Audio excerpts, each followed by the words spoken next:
students, I hope you all are safe at your home. Let's continue your second chapter in history. Yes, students, after Muhammad's death, his successors, and how Islam spread in all over the world, we will be uh, reading in this paragraph. After Muhammad's death in 632 AD, no one could legitimately claim to be the next prophet of Islam. Legitimately means legally.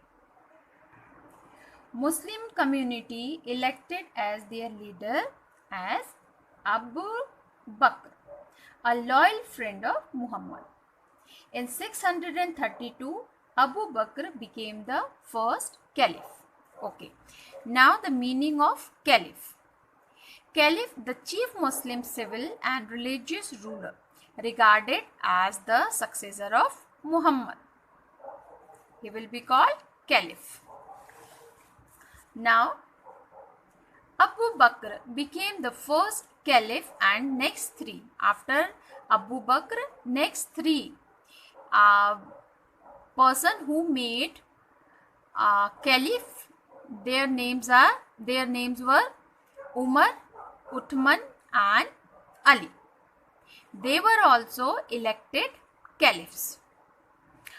Abu Bakr evoked jihad to encourage and justify the expansion of Islam.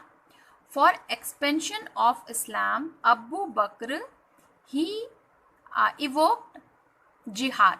Jihad means a war or struggle against unbelievers. The Umayyads. The Umayyads was the first great Muslim dynasty to rule the empire of the Caliphate.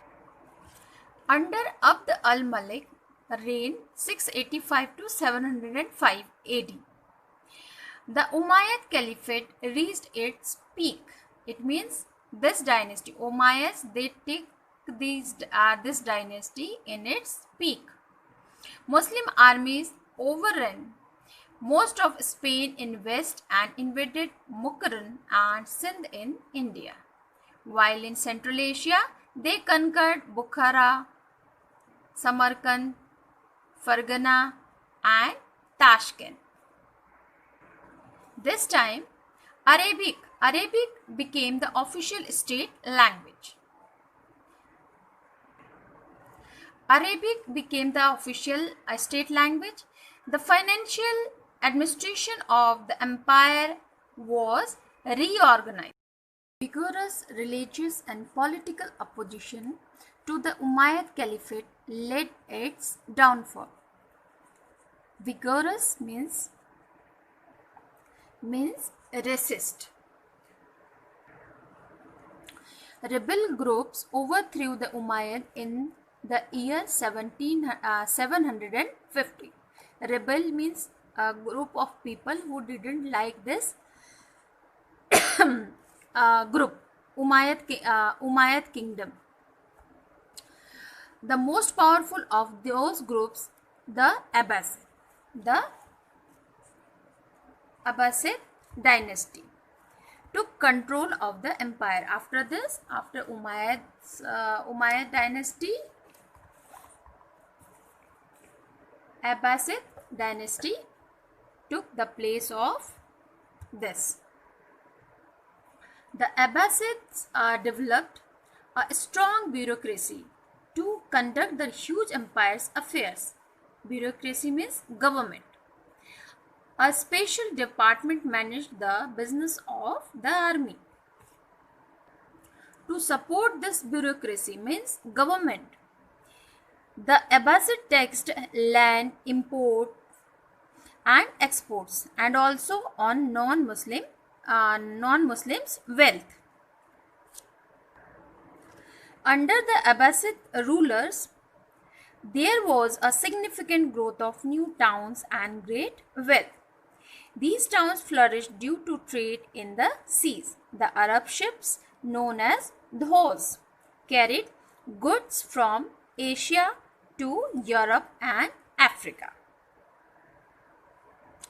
All the profits got from trade was used to construct beautiful buildings, mosques, hospitals, and schools. Within a short period of 110 years, Islam had spread right from the Byzantine Empire on the northeast of the Mediterranean far into Spain and beyond. Spread of Islam through trade. After the 7th century AD, Arabia became the center of trade and exchange of goods.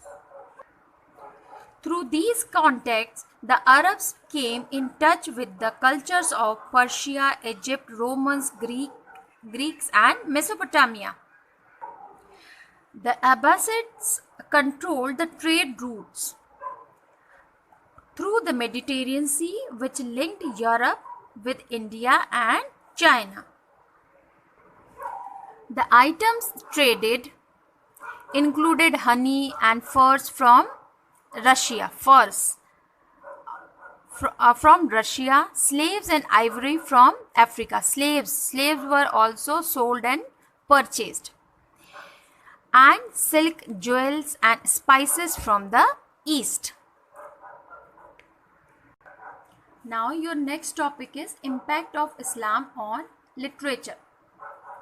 Arabic became the official language.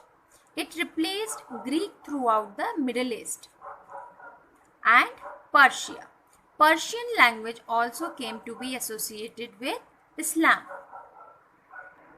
The rulers of Abbasid dynasty got translated the Greek and Indian literacy work of religion, science, philosophy, and medicine into Arabic.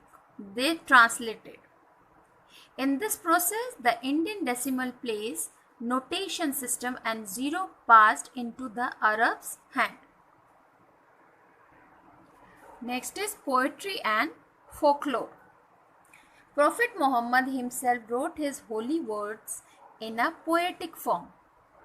The names of Umar Khayyam and Ali Firdausi, the great poets, are famous all over the world for their compositions, couplets, and folklore. These were written in Persian. Umar Khayyam was also a great mathematician. The Arab astronomer Abu Mashar came to Banaras and studied astronomy there for 10 years. Your last topic is Islamic architecture.